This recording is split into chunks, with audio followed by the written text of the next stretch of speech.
and welcome back to an Invisible Illness Awareness Project. What I wanted to get into this week was why I don't take antihistamines. Antihistamines are basically like the go-to treatment for mast cell disorders.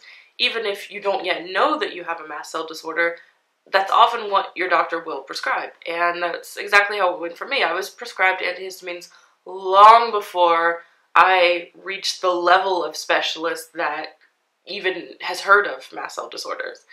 And the issue was, at that time, I was so sensitive to everything that I tried taking an H1 blocker, which is for sinuses and everything like that, and I was unbearably anxious. I really couldn't,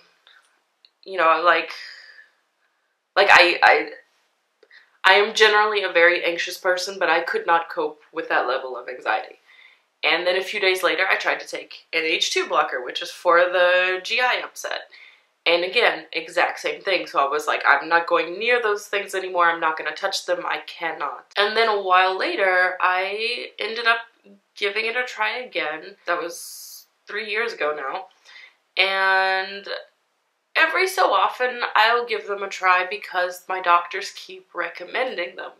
And they just don't seem to understand why I'm not taking it. So I'm like, okay, I'll give it another chance. And it's partially because my memory is a bit fuzzy. I would go to my doctors and I would say I don't tolerate it, and they would ask why, and I wasn't really maybe convincing enough in what I said and how I said it, because I just didn't really remember that clearly. So basically they want me to be taking H1 and H2 antagonists every day to keep my symptoms under control. The thing is, I wasn't having H1 and H2 symptoms as long as I kept my diet restricted.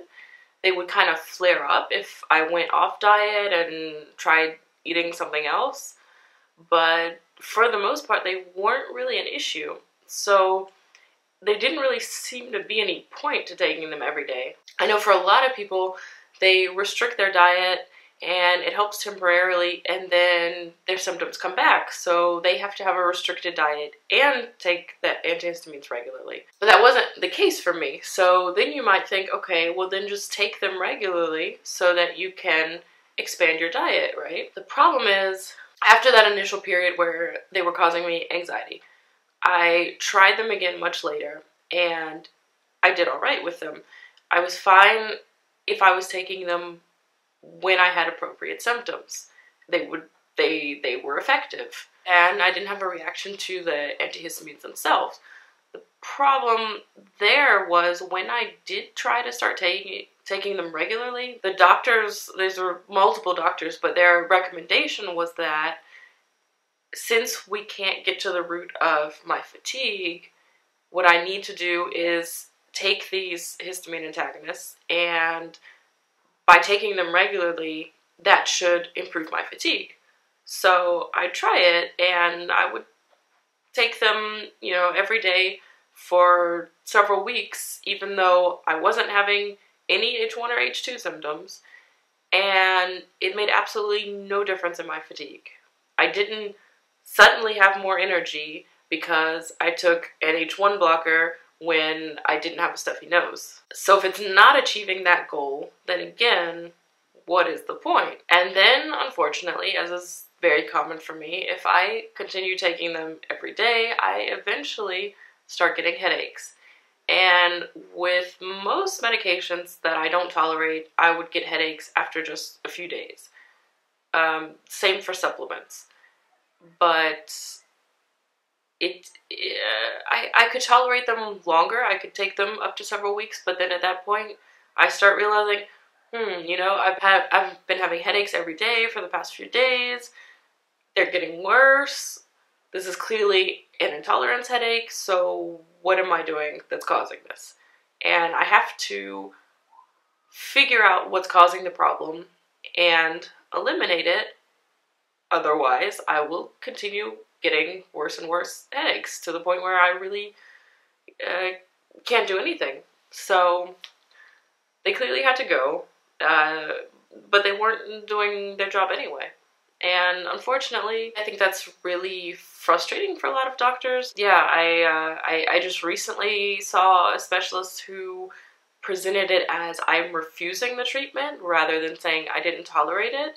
And that was something that really bothered me because it's inaccurately representing the situation. But I think it's just the classic case of, well, if what we know to suggest doesn't work and we don't have any other ideas, then we're going to place the blame on you for not doing what we told you to do. So it's your fault you're sick, basically. It is unfortunate, but at the same time, I'm actually kind of glad that I didn't have the option of going that route, because if I did tolerate them, then of course I would have no good reason not to be taking them regularly. And I know from other people with the same diagnosis that it doesn't always work out so well in the long run. These things can work for a while, and then you have to keep upping the dose until you get to the maximum dose. And then when that stops working, you have to get stronger drugs, and you just keep building and building until there's no place else left to go. So unfortunately, it's not really a permanent solution. You're still treating the symptoms and not the cause. But I'm actually not aware of anyone else who doesn't tolerate antihistamines, so I would be interested to hear if any of you are in the same situation where you have a mast cell disorder and you don't take antihistamines. So definitely feel free to share your own experience in the comments. If you like this video, give me a thumbs up. If you like the channel, subscribe, and I will see you guys next week.